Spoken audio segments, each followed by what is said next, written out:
সুপ্রভাত বন্ধুগণ, আপনাদের সবাইকে জানাই প্রভু যীশু খ্রিস্টের শুভেচ্ছা ও শুভকামনা। আসুন দেখি ঈশ্বর তার পবিত্র শাস্ত্র বাইবেল থেকে আজই প্রাতকাল আমাদের কি বলতে চান। আজই প্রাতকালীন অধ্যয়নের জন্য আমরা বের করব যিশায়া ভাবুদের পুস্তক তার 61 অধ্যায় 1 পদ। প্রভু সদাপ্রভুর আত্মা আমাতে অধিষ্ঠান করেন, কেননা নম্রগণের কাছে সুসমাচার প্রচার করিতে সদাপ্রভু আমাকে অভিষেক করিয়াছেন।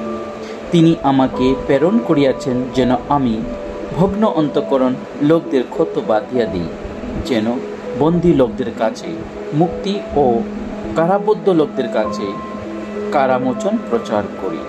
ঈশ্বর তার সুন্দর বাক্যে আমাদের সকলকে আশীর্বাদ যুক্ত করে। আজ 12 আগস্ট প্রভু তার নিজ বাক্য দ্বারা আজ প্রাতকাল আমাদেরকে আরেকটি বার স্মরণ করিয়া দেন যে প্রভু তিনি আমাদেরকে মনোনীত করিয়াছেন যেন আমরা সেই ভক্ত অন্তঃকরণদের মধ্যেখানে যেন কাজ করতে পারি, তাদের ক্ষত যেন আমরা বাঁধিয়ে দিতে পারি এবং তাদের সেই যারা লোক বন্দী হয়ে আছে তাদের কাছে যেন সে মুক্তির প্রচার করতে পারি। হ্যাঁ বন্ধু, যারা কারাবদ্ধে আছে তাদের কাছে কারামোচন প্রচার ঈশ্বর তিনি আমাদেরকে প্রেরণ করেছেন যেন আমরা তার সুসমাচার প্রচার।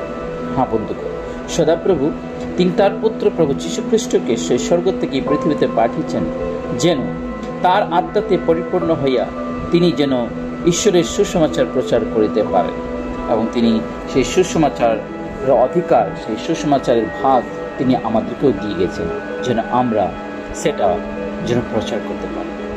প্রভুর বাক্য প্রচার করার জন্য আমাদের জীবনে সদাপ্রভু সেই আত্মার অভিষিক্ত হওয়া খুবই প্রয়োজন।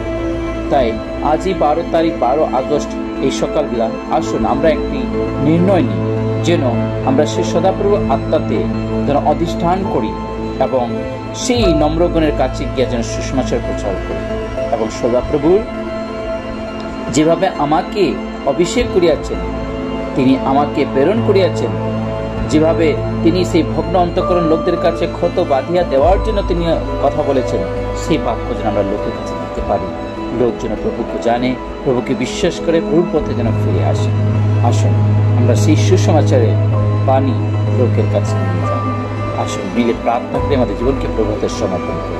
পবিত্র পবিত্র বাহিনীর সদাপ্রভু তোমায় মনে ধন্যবাদ করি আজকে সুন্দর প্রাতকালের জন্য। আজ প্রাতঃতে কিনে 3:30 তোমাদের সঙ্গে থাকো, সমস্ত অমঙ্গল দেহতে রক্ষা করো, তোমার পবিত্র আত্মারা তোমাদের পরিচালনা করো, প্রত্যেকটা পাপ অন্যায় অপরাধ ক্ষমা করো। প্রভু তুমি আমাদেরকে সেই শক্তি, সেই বল, সেই ক্ষমতা দাও যেন আমরা তোমার সুসমাচার নিয়ে যেন প্রচার করতে পারি, লোকের কাছে যেন যেতে পারি, লোক যেন তোমাকে জানতে পারে প্রভু আমাদের মাধ্যমে।